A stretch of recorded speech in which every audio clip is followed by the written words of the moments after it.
Have you ever noticed that there is a very specific order that our sharps or our flats fall on music?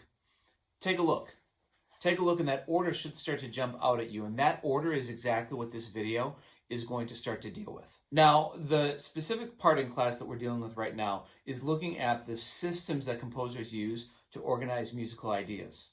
And overall, we want to be able to use the system of key signatures, and more specifically using sharps and flats to be able to write and identify those key centers in musical composition. This video is going to focus on the specific order of sharps and flats, and by the end of the video, I want you to be able to not only list both sharps and flats in order, but I also want you to be able to identify the relationship between the orders of sharps as well as the order of flats. And then lastly, I want you to understand how this order is helpful for understanding key signatures. So even though I don't love the use of kind of cute sayings in music, this is an area that I do teach a cute saying, and it's probably about the only cute saying that I teach.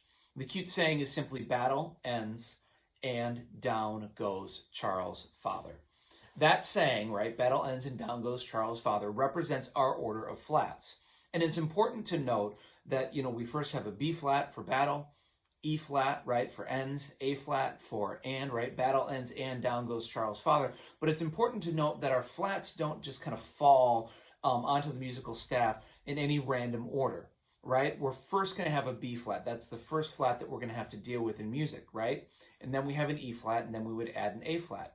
But what that also means is that, say, if A is flat, then E has to be flat, and B has to be flat. And that is so important that we understand that, right? So now all I have to do is simply count flats. If I see 5 flats in a key signature, I can just go 1, 2, 3, 4, 5, battle ends and down goes, and I can identify which of those notes now, which 5 flats we have. I should just be able to say to you, right, and yell out, hey, 2 flats, battle ends, B and E. That's how this structure, that's how this system works.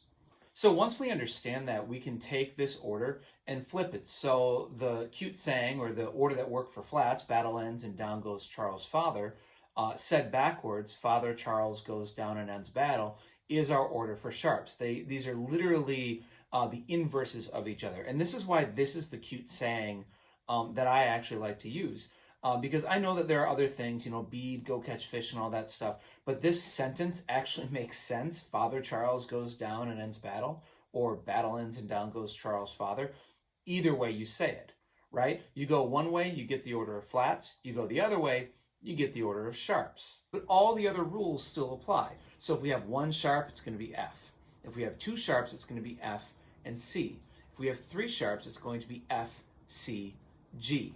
Now, there's a couple other things that I want you to notice. Number one, we are not combining sharps and flats right now. It is either flats, battle ends and down goes Charles' father, or sharps, father Charles goes down and ends battle. That thing is huge. The other thing that I want you to realize is that clefs for this don't matter, right? This is the same order for treble clef. This is the same order for bass clef. It's the same order for alto or tenor clef. You could make up your own clef, and it would still have to follow this rule in music, right? That when we use sharps or we use flats, they all follow a very, very specific order.